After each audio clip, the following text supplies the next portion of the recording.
Hi everyone. So we're going to continue reading.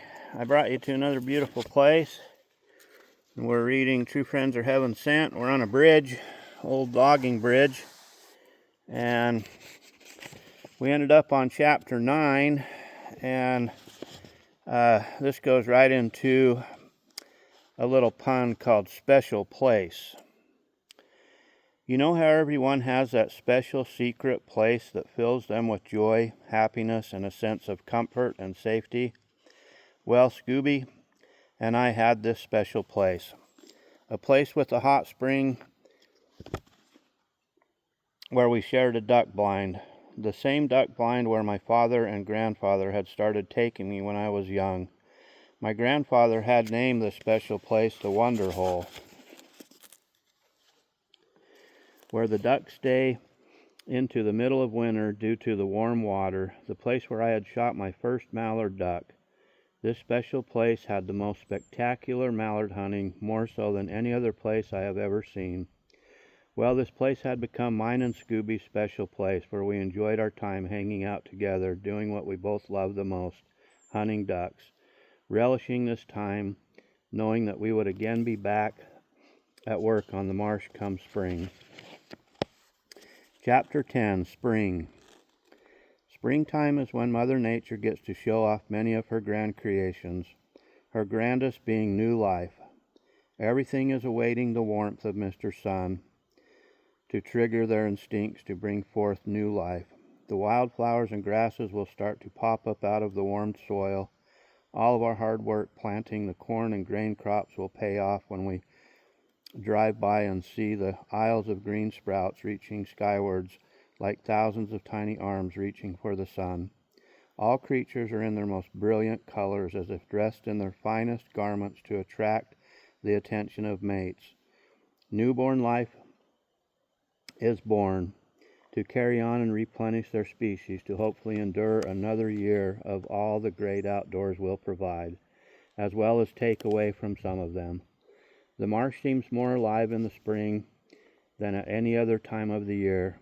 I think, like me and Scooby, every living plant and creature has had enough of Mr. Winter and are coming out to gather food, behold the new life, and be warmed by the rays of the spring sunshine. I've been noticing that Scooby is gaining quite a bit of weight. We work and eat together, so I know that she hasn't been overeating. Chapter 11, Scooby's Doctor Visit. Neither Scooby nor I like going to the doctor, but I decided that maybe I should take her in for a checkup. I agreed that I would have my own checkup, just to make Scooby feel more comfortable that we both had to endure a doctor visit. We both had different doctors, so I made my appointment first. It was pretty quick for me since I was young and healthy. After my appointment, we headed across town to Scooby's appointment. We stopped and got a cheeseburger on the way. We both loved Big Macs. Scooby's health checked out like mine. She was young and healthy, but the doctor informed us that she was pregnant. I didn't know that her and Gate had gotten so serious, so I was surprised but also happy. I just wanted her pregnancy to go well, and that both she and her baby were healthy and would be born with no complications. Being her best friend, I told Scooby that she should take it easy, eat right, and get some daily exercise, but not to overdo it. I explained to her that she didn't need to worry about her share of the workload, that I would take up the slack. Of course, she was welcome to go along and get some fresh air if she wanted to, since I really didn't have a specific job this time of year. Her heavy workload wouldn't start until fall, when she is part of my team. Her contribution to us making enough money to get us through the off-season, when every penny saved is needed to just get by.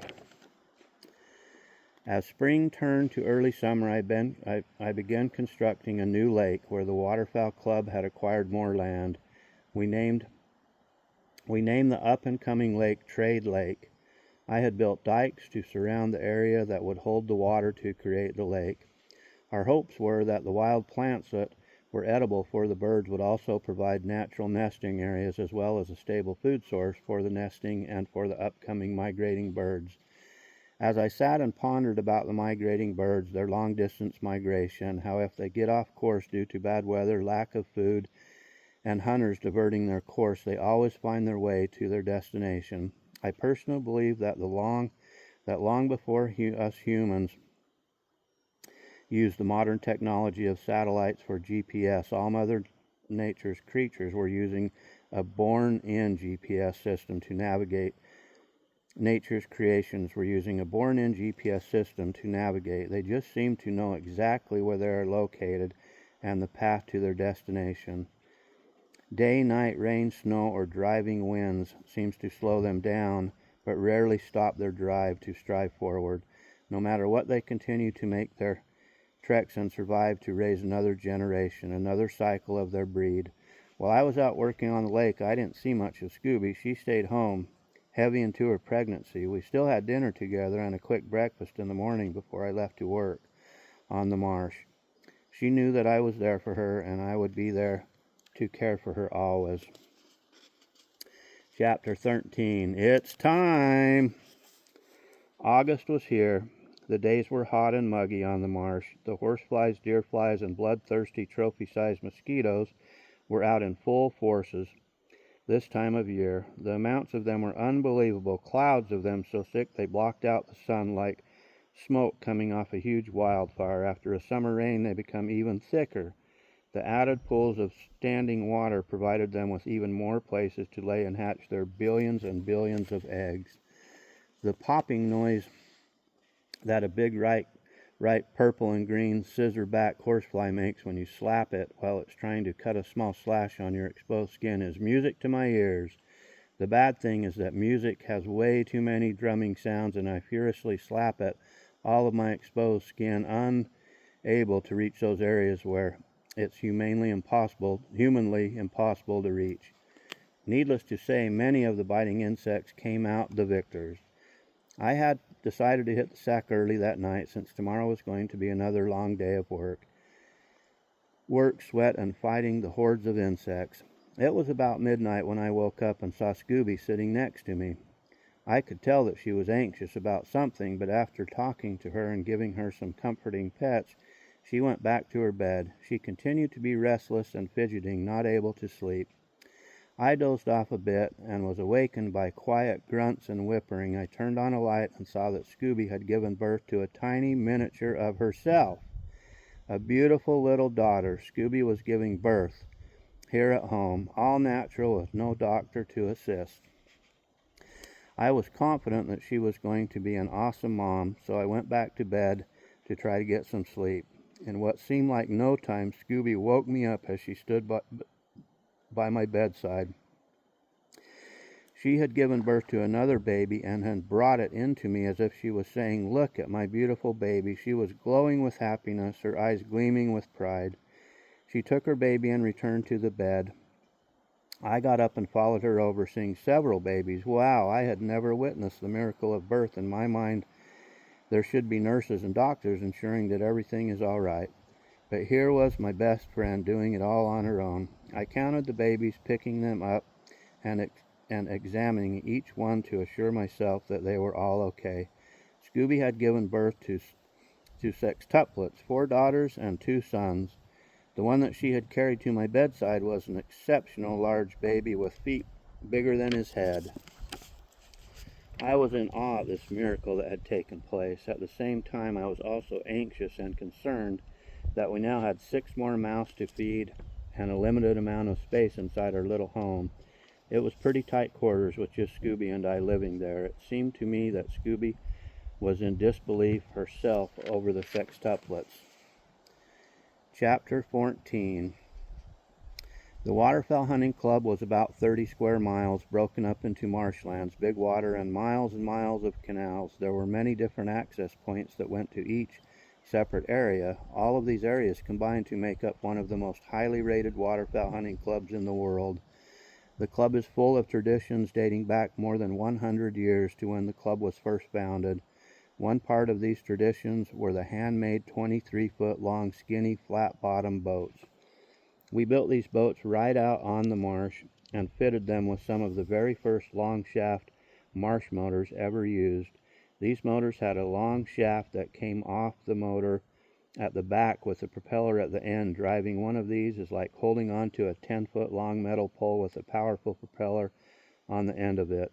The boats and motors were built for shallow water, mud, and marsh to breeze or whatever you might come across while traveling the marshlands of the vast Great Salt Lake. Today we are going to take several of these boats out to all of the different areas where the guides would have access to them for taking their guests out hunting for the day. One drawback of these boats is that they are very low profile, so it didn't take much to sink them. Several boats went down each year, most of them lost while trying to maneuver through a spillway. A spillway is a type of waterway that controls the water between two separate areas of water, allowing each piece to have different water levels. Each area also different types of food for various different species of waterfowl. There were big slots in the spillways with 2 by 12-inch boards in between that held the water back from the upper area of water to get through to the next area. The guide had to beach the boat, then pulling the boat by rope, walk to the top of the dike, and then drag the boat down into the spillway. After getting the boat into the spillway, the guide would pull 1 or 2 of the boards out, allowing the water to flow, thereby making a waterway for the boat to enter into. In the opened up spillway, the guide would get back into the boat and hope that he hit the passageway just right, allowing the boat to shoot through with hopefully no problem. The more adventurous daredevil guides would shoot through the spillways as fast as they could because it would give them an edge and most times a more productive and successful hunting trip. Getting out to the areas that were further out where the birds were not so leery of humans could be treacherous, but venturing out assured a better hunt. But if the guide didn't hit the spillway just right and the forward momentum was lost, the current in the water would push the boat backward, sinking the back end of the boat first, and the water would consume the remainder of the boat within seconds. We always took great pride in the handmade mud boats. They are very fragile, so when we launched them, we would place 2 straps underneath them, lift them up with a backhoe very carefully, and place them into the water. There isn't much draft in these boats. They float on hardly any water at all, which makes them able to take you into even the shallowest of areas to hunt the waterfowl with great success. And that'll put us on chapter 15, and I will pick up again on this as soon as Scooby's puppy gets born. Then there's some pretty fun adventures coming up.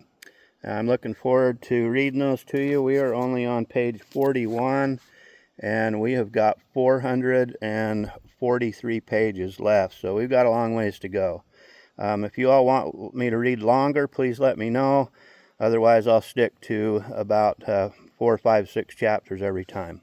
All right, you all have a super blessed day, and we will talk to you and see you soon. Okay, bye-bye.